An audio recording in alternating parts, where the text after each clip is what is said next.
ಯಾಸಿನ್ ಅವರು ನನ್ನ ಜೊತೆ ಶಾಸಕರಾಗಿ ನಾವೆಲ್ಲ ಒಟ್ಟಿಗೆ ರಾಜಕಾರಣ ಮಾಡಿದವರು. ಜಾಫರ್ ಶರೀಫ್ ಅವರ ಅಳಿಯ,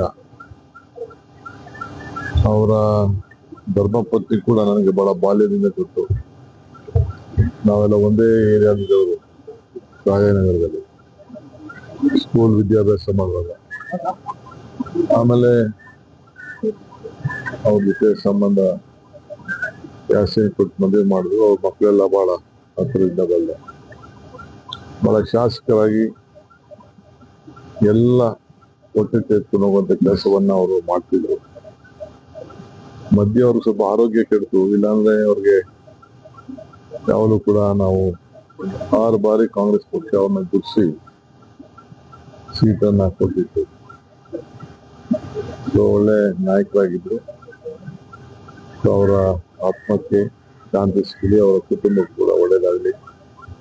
ಬಹಳ ಜನ ಅನ್ಯಾಯಗಳಿದ್ದಾರೆ. ಜಾಫರ್ ಶರೀಫ್ ಅವರ ಕುಟುಂಬದಲ್ಲಿ ಸದ್ಯಕ್ಕೆ ಒಬ್ಬ ಹಿರಿಯ ವ್ಯಕ್ತಿಯಾಗಿ ಇದ್ದಿದ್ದವರೇ ಮಾರ್ಗದರ್ಶನ ಮಾಡುವಂತ ಒಂದು ದೊಡ್ಡ ಪರಂಪರೆ ಇರುವಂತಹ ಒಂದು ವಂಶ. ಅವರ ಆತ್ಮಕ್ಕೆ ಶಾಂತಿ ಸಿಗಲಿ. ಸರ್ಕಾರದಿಂದ ಅವ್ರಿಗೆ ಏನ್ ಗೌರವನ ಸಲ್ಲಿಸಬೇಕು, ಗೌರವ ಏನಿದೆ, ಸರ್ಕಾರಿ ಗೌರವ ಏನಿದೆ, ಅವ್ರಿಗೆ ಕೊನೆ ಯಾತ್ರೆಗೆ ನಾವು ಅನುವನ್ನ ಮಾಡಿಕೊಡ್ತೇವೆ. ಯಾರನ್ನ ಆದೇಶವನ್ನ ಕೊಟ್ಟಿದ್ದೇನೆ. ಬಂದು ನಾನು ಬಂದಿದ್ದೆ, ಭೇಟಿ ಮಾಡ್ತೇನೆ.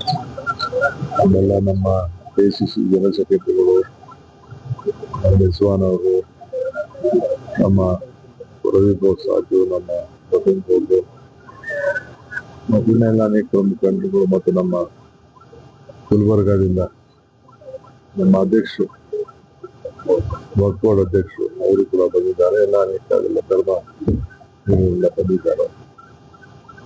ಸೊ ನಾವೆಲ್ಲ ಅವರ ಜೊತೆಯಲ್ಲಿ ಇದ್ದೇವೆ.